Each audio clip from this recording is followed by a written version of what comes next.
दोस्तों, आज की कहानी है बहू मेरा कमरा खाली मत करो। दोस्तों, कहानी शुरू करने से पहले अगर आपने हमारे चैनल को सब्सक्राइब नहीं किया है तो सब्सक्राइब कर लीजिए ताकि आपके पास पहुंचे हर नया वीडियो। सुबह अगर उठने में जरा सी भी देर हो जाए तो सारे काम ही लेट हो जाते हैं। राघव ऑफिस के लिए तैयार हो रहे थे। मानसी उनका नाश्ता टेबल पर लगा टिफिन के लिए फुलके सेकने लगी। तभी माजी की आवाज आई, बहू मैं ऊपर जा रही हूँ, मेरा नाश्ता ऊपर कमरे में भिजवा देना। माजी सीढ़ियां चढ़ते हुए बोलती जा रही थी, अब नाश्ता बन गया है तो सबके साथ ही नाश्ता कर लेती। ये दादी भी ना अजीब हैं, ऐसा नहीं कहते बेटा, दादी आपसे बड़ी है ना।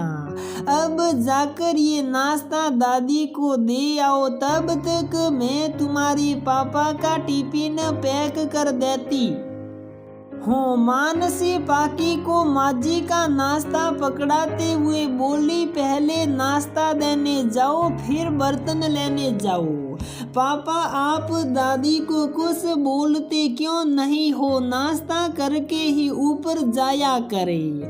अरे भाई तुम लोग बाद में आपस में निपटते रहना, मेरा टिफिन दो मुझे ऑफिस के लिए देर हो रही है। कहते हुए राघव फटाफट अपना टिफिन लेकर निकल गए। वैसे देखा जाए तो माजी का भी कुछ समझ में नहीं आता। 5 साल हो गए उन्हें यहाँ रहते हुए, अभी भी यही कहती रहती हैं, तुम्हारे घर में मेरा दम घुटता है, मैं तो ऊपर वाले कमरे में जा रही हूँ। खिड़की खोलकर कम से कम आती जाती दुनिया तो दिखाई देगी।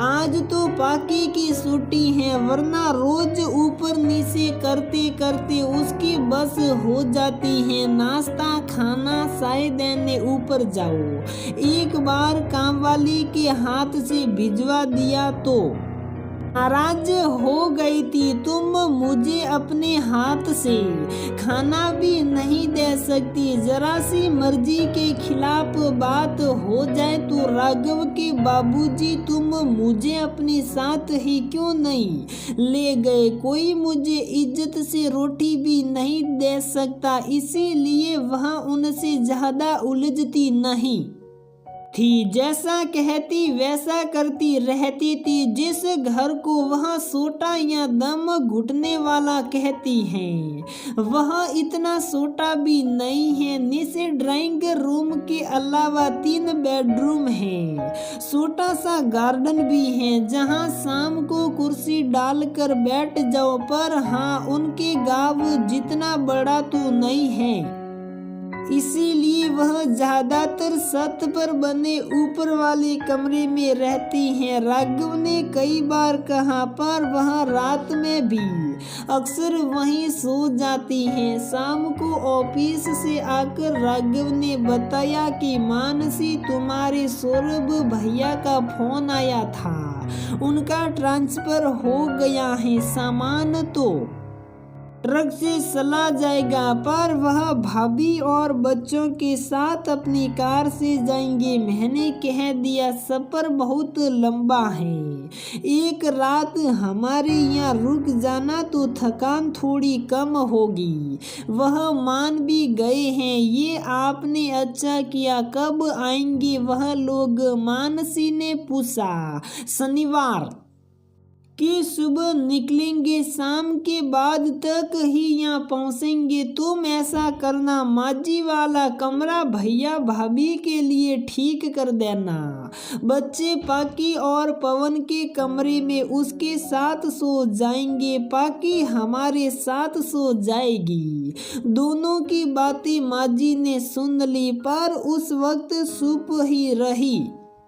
शनिवार की सुबह राघव के ऑफिस जाने के बाद मानसी माजी के कमरे की सफाई करवा रही थी। उनका फैला हुआ सामान उठाकर उसने अलमारी में रख दिया। तभी माजी नीचे आकर बोली, मेरा सामान हटाने की हिम्मत कैसे हुई तुम्हारे जो भी मेहमान आ रहे हैं उन्हें अपने कमरे में ठहराओ, मैं अपना कमरा किसी को नहीं दूंगी। मानसी चुप साप वहां से बाहर आ गई, लेकिन पाकी से रहा नहीं गया।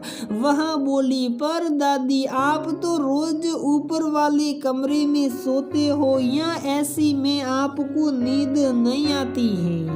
मामा मामी तो एक दिन के लिए आ रहे हैं, उसमें भी आपको प्रॉब्लम है। कोई बात नहीं बेटा, एक दिन की ही तो बात है, सब एडजस्ट हो जाएंगे। मानसी ने पाकी को कह तो दिया, पर उसे माजी की इस बात का बहुत बुरा लगा। मैं इनका इतना ख्याल रखती हूँ, फिर भी इन्हें मेरे भैया भाभी का एक दिन के लिए आना भी सहन नहीं हो रहा है। आखिर मेरे मायके वालों में इनका क्या बिगाड़ा है? खैर भैया भाभी आकर चले गए। माजी 3-4 दिन तक नीचे वाले कमरे में ही सोती रही।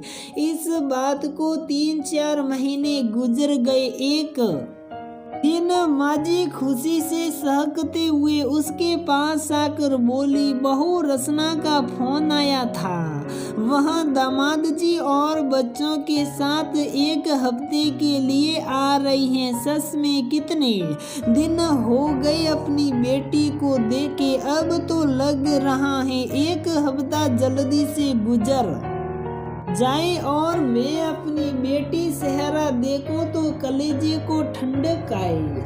अरे वाह रसना, बुआ आ रही हैं, फिर तो बहुत मजा आएगा। लेकिन दादी एक प्रॉब्लम है, हमें उनके लिए होटल में कमरे बुक करवाने पड़ेंगे। पाकी बोली, अरे भाई का घर होते हुए बहन होटल में क्यों रुकेगी? माजी हैरानी से पाकी की तरफ देखते हुए बोली, दादी यहाँ घर में जगह कहाँ है? एक कमरा मम्मी पापा का, एक मेरा और पवन का, एक आपका, और आप तो अपना कमरा खाली करेंगे नहीं। पाकी की बात पर माजी का मुंह खुला का खुला रह गया।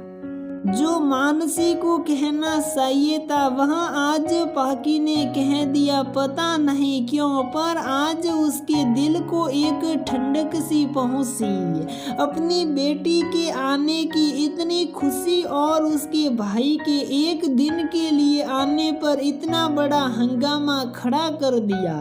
तो दोस्तों, हमारी ये कहानी यहीं पर समाप्त होती है। अगर आपको हमारी ये कहानी पसंद आती है तो प्लीज़ वीडियो को लाइक करें, शेयर करें और हमारे चैनल को सब्सक्राइब जरूर करें।